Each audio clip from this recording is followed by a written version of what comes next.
Let me, first of all, express my condolences to the family and friends of the legendary lawyer Art Pertile. He has guided the city with no legal entanglement all these years. I have known him for nearly 20 years, and I know personally he has guided all the city council members, the mayors, in a proper way so that we will not get into that ditch. So I am very thankful to him, and I am missing him. The whole city is going to miss him, and it is very difficult to find such a person. There are people like that, but very difficult to find such a lawyer, such a person, such an excellent human being, that's such an expert in law. I wish him, his soul, departed soul, all the best, so that he is right now, I believe, looking down on us, what we are doing, how we are doing, and he will be praying for us.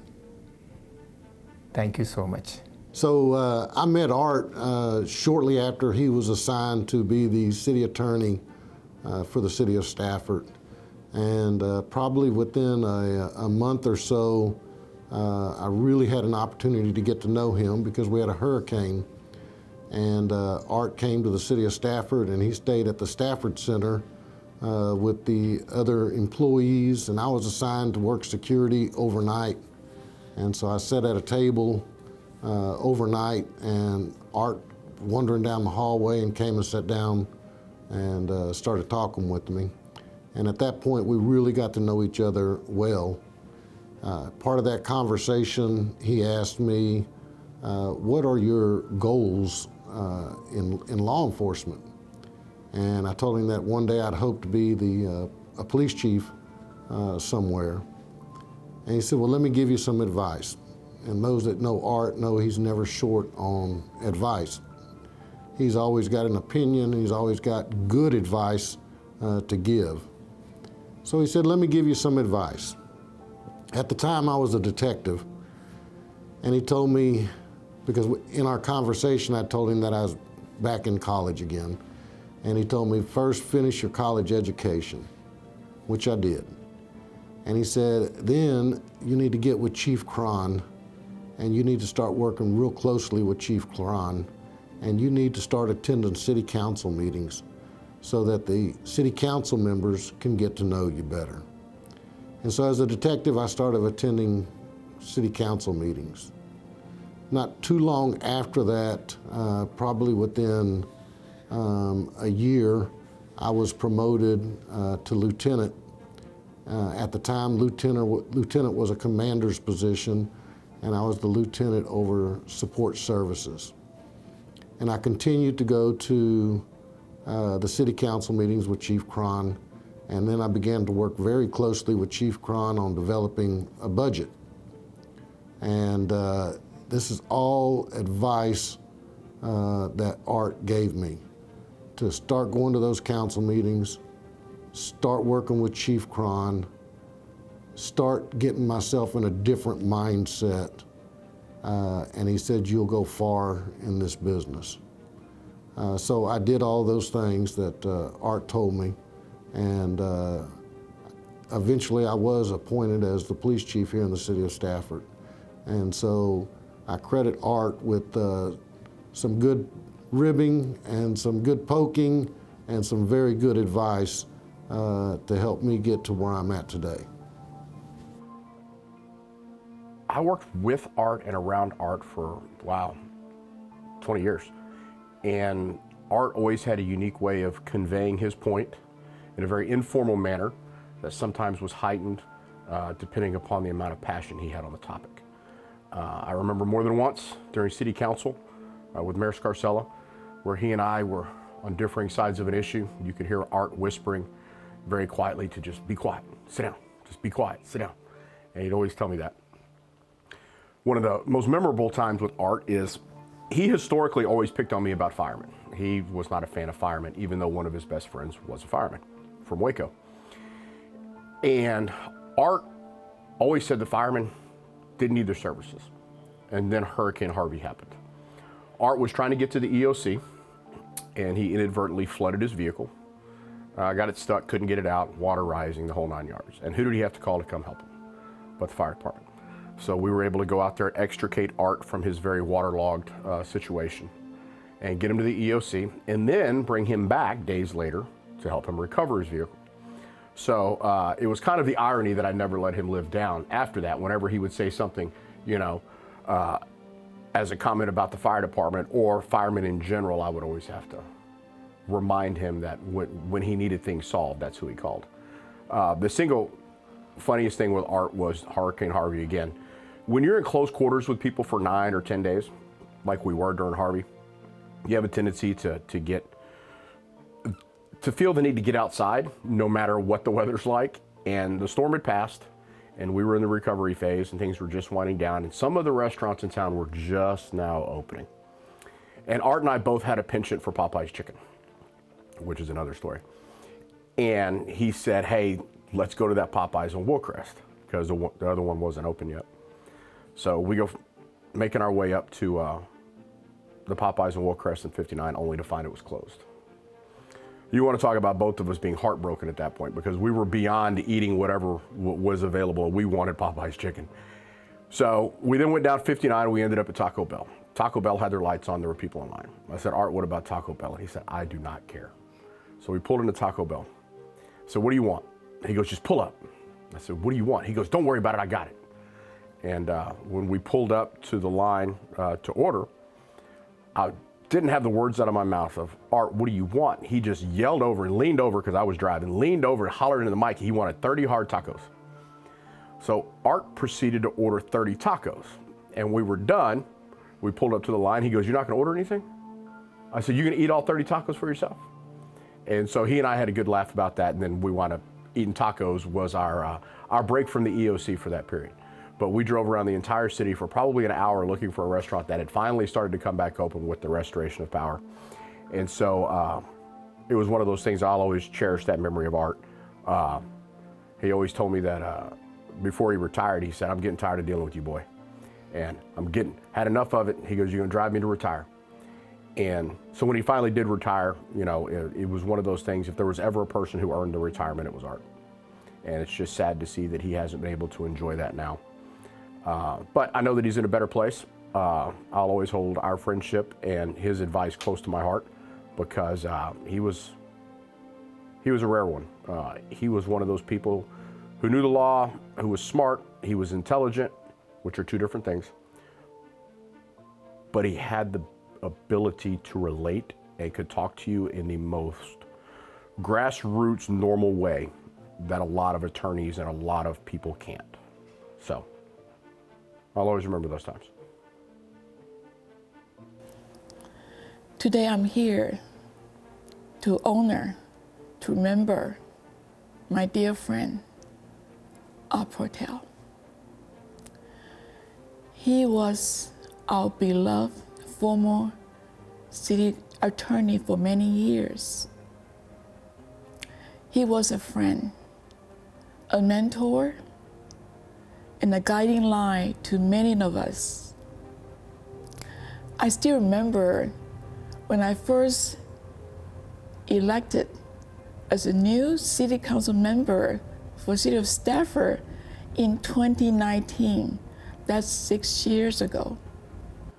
Whenever I have questions regarding the city agenda item, I was always so patient, took his time to explain to me the issue. Sometimes he shared the history of the case and helping me to fully understand the situation, and so I can make an informed decision for the city. Art's contribution and dedication will never be forgotten. I'm deeply grateful to have known him, and also have been touched by his kindness, wisdom, and friendship. Rest in peace, Art, my dear friend.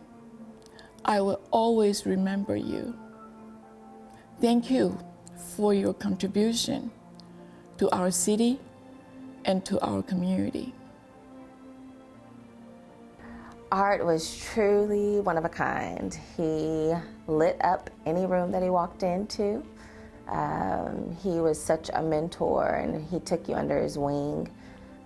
If you were willing to, as he would say, cuss and fuss with them, then you'd have a great relationship with them. We never agreed, hardly ever agreed on anything. We always argued, but it was the basis of our friendship and ultimately a mentorship from him. He definitely loved Stafford. He cared for Stafford. I feel like he says that he grew up in Stafford towards the last part of his career before he was trying to retire. And his wife, Renita, would always say, it's time to let go, Art, so we can go travel. And or that's what he would tell me, she would say, so they could enjoy retirement together. And he was just such a joy, and Stafford was very, very lucky to have him for so many years. Well, what I need to say about Art is that he had an amazing professional achievements as well as personal triumphs. He loved McMurray University, his alma mater, and there's one thing about Art, he was so humble. Speaking to him and knowing him, you wouldn't know all the achievements and all the awards he had received. And humility was just one of those personal characters that you admire in a person, because he didn't have to prove anything to everybody or anybody. And it was just those self-awards that he did that nobody knew about, and those are the best kind. He also had amazing ethical and moral standards. And he always kept city council in line, saying that he wasn't going to go to jail for any of us. So that was one thing that we always remembered, and he would continually ask us to take his advice, and so we would all be safe here on the dais. So we really appreciated that and appreciated Art. One of the things that comes to mind on things that he did for people that weren't necessarily a common thing is when the city council was looking at public works, and we're going to recognize them and proclaim them to be first responders. And he helped charter that and make resolutions for us. So once we passed it, then we were talking about the emblems that we would put on vehicles and caps, and just to promote and let everybody know how proud we were of our public works. So he just out of nowhere, he goes, I'll cover the cost. No questions asked. He said, just send me the bill. So that was Art. He did things that normally someone wouldn't do, and it was all out of pocket. So he guided me a lot when I came and had initiatives for city council projects or initiatives that I was thinking about. And he just had a unique way of either telling me nicely that, well, maybe you need to reconsider and think about this. And so he would guide me and make recommendations of a better way to do things and achieve more with the same thing. So, and he would always say, he'd rub his head and say, it's gonna be all right, it's gonna be all right. So we're gonna miss Art. He was just one of those unique people that you meet in life that you always think about the honesty and the integrity and the ethics that he left behind for us. So, Art, it's gonna be all right. Thank you. I had the privilege of working with Art Pertile for many years. I first met Art as he entered Stafford City Hall for the first time. We walked in together.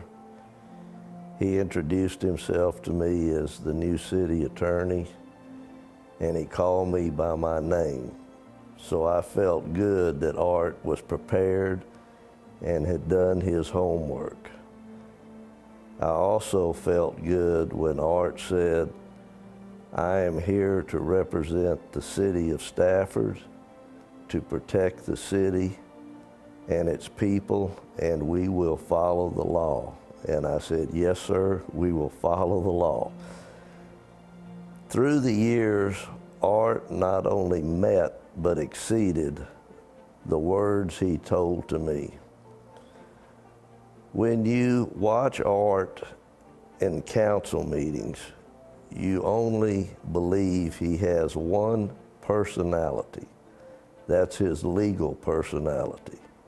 Wrong. Art is humorous, loves to socialize, loves to talk with you one-on-one. His funeral was, it was packed. There were so many people that loved and cared for him, and everyone that spoke words about him, and everyone that was there, even just in the presence of his family and his friends, old colleagues, old co-workers, they all said the same thing, that he just was such a joy, and he was the light in every room that he walked into, and he was so impactful. It was amazing to see how many lives that he impacted, from children that were, that he worked with when he was coaching basketball, from when they were young, and now they're, were adults at his funeral. And there were so many of those. So for that many people from that long ago to still remember you and remember the impact that you had on them. And even, I only knew Art for maybe, 5 years or so, but just the impact that he had on my career and mentoring me here at the city of Stafford was amazing. So it was truly great to see how many lives that he touched, and to see everybody that was there to celebrate his life. It was truly amazing. So. Monday, the 17th of March, I had the honor of attending his memorial services in Waco at the convention center. I estimate there was well over 400 people there, every race, creed, religion. It was truly amazement. And all of them had the same thing to say in a different manner. Art was a good man, and he loved helping people. I'm honored and privileged to have known Art. I am blessed to have been working with him, and he will always be remembered by the people, not only in that room Monday, but in the many that he came in contact with through the years. And I want to leave you with one humorous story Art told me, one of 1,000. The city of Waco televises their council meetings as we do here in Stafford. And Art told me one time he was in the grocery store in Waco standing in line with a bunch of ladies. And he became nervous because all the ladies kept glancing and looking at him. And finally one lady walked over and said, I know you. Who are you?" He said, "I am the city attorney for the city of Waco." She said, "Oh my God, I love you. I watch the show every night. You're the best thing that Waco ever had." And he told me, he said, "I left there feeling like Perry Mason." So God bless you, Art, and someday we'll be reunited.